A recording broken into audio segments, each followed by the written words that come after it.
कैसर राजा साहब ने टूरिज्म पर एक वीडियो बनाई और उसमें उन्होंने हलाल टूरिज्म का जिक्र किया और हलाल टूरिज्म को एक बहुत बड़ी चीज करके दिखाया। अब कतई नजर इस बात के कि आप किस चीज को सपोर्ट करते हैं और किस चीज को सपोर्ट नहीं करते, लेकिन कम से कम आपको फैक्ट्स तो हकायक तो ईमानदारी से बताने चाहिए।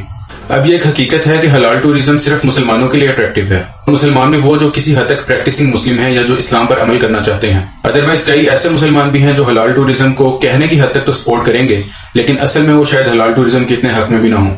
लेकिन इस चीज के कतई नजर हम कुछ फैक्ट्स एंड फिगर्स पर नजर डाल लेते हैं ताकि हमें आइडिया हो कि टूरिज्म के हवाले से कैसर राजा साहब की बात कितनी ठीक है। तो पहले तो कैसर राजा साहब ने हलाल टूरिज्म को एक बहुत बड़ी इंडस्ट्री कर पेश किया। तो अभी आप ये सुन लीजिए कि हलाल टूरिज्म का रेवेन्यू तकरीबन 240 से 250 अरब डॉलर है और ये रेवेन्यू बढ़कर तकरीबन 350 या 350 अरब डॉलर जाने का इम्कान है 2030 तक। तो चलें हम इस प्रोजेक्टेड वैल्यू को ले लेते हैं जो 2030 में या 2030 में होगी हलाल टूरिज्म की, और वो भी बढ़ाकर ले लेते हैं, यानी कि हम उसे 350 अरब डॉलर मान लेते हैं। दूसरी तरफ हम ओवरऑल टूरिज्म को देखते हैं तो टूरिज्म का ग्लोबल रेवेन्यू 7.7 ट्रिलियन यानी कि 7,700 अरब डॉलर है और हलाल टूरिज्म जो पूरी दुनिया में टूरिज्म बनता है उस टूरिज्म का 5% से भी कम बनता है। और ये बात याद रखिए कि हमने ग्लोबल टूरिज्म की आज की वैल्यू ली है और हलाल टूरिज्म की हमने 2030 की प्रोजेक्टेड वैल्यू ली है। तो यानी कि हलाल टूरिज्म का 2030 का रेवेन्यू भी ग्लोबल टूरिज्म के आज के रेवेन्यू का 5% से भी कम है। दूसरी बात यह कि जिन मुल्कों में हलाल टूरिज्म सबसे ज्यादा होता है उनमें टॉप 3 पे तुर्की, यूएई और सऊदी अरब हैं। अब उन मुल्कों में भी हलाल टूरिज्म इसलिए ज्यादा होता है कि उनमें दूसरे कल्चर्स को भी अकोमोडेट करने की सलाहियत अपनी जगह मौजूद है और उनके मुआशरे किसी हद तक आजाद हैं। मिसाल के तौर पर आप तुर्की को देख लीजिए कि वो कितना आजाद मुआशरा है। इसी तरह आप यूएई को यानी कि अबू धाबी, दुबई वगैरह को देख लीजिए कि वो कितना आजाद मुआशरा है। और सऊदीया को तो पाकिस्तानियों ने बातें सुनाना शुरू ही कर दी है कि सऊदीया एक आजाद मुआशरा बनता जा रहा है।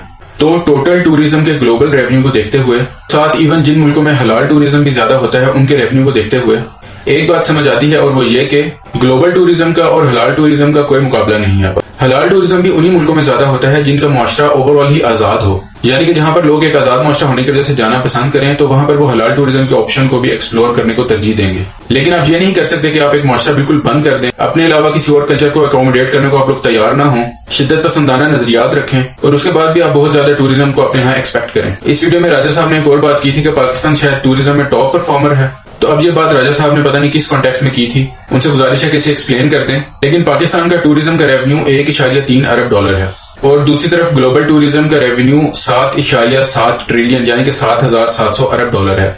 यानी कि पाकिस्तान का टूरिज्म ग्लोबल टूरिज्म के 7,000वें हिस्से से भी कम है। इसके अलावा टूरिज्म में जो मुल्क पहले नंबर पर है वो अमेरिका है और उसका टूरिज्म का रेवेन्यू 190 अरब डॉलर के करीब है। तो पाकिस्तान को टूरिज्म में टॉप परफॉर्मिंग कंट्री कहना, तो मेरा ख्याल है कि ये बात इतनी कुछ सही बात नहीं है और ये लोगों को एक गलत और एक गैर हकीकी इंप्रेशन देने की बात है।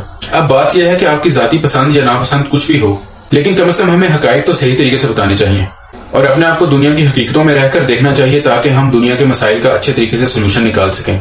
अगर हम खुद ही अपनी हवाओं में उड़ते रहेंगे और एक सुपीरियरिटी कॉम्प्लेक्स का शिकार रहेंगे हर वक्त, तो हमारा यही हाल होगा जो आज हमारा हाल है और फ्यूचर में हमारा इससे भी बुरा हाल हो जाएगा। क्योंकि अगर आप अपनी तारीख को देखें तो उसमें हमें यही बताया गया है कि हम कोई बहुत टैलेंटेड कौम है, बहुत कोई सुपीरियर कौम है, बहुत अजीम कौम है। हमेशा हमारे सामने हकायक को गलत तरीके से पेश किया गया है, शायद जिसकी वजह से हमारा आज ये हाल है। शुक्रिया।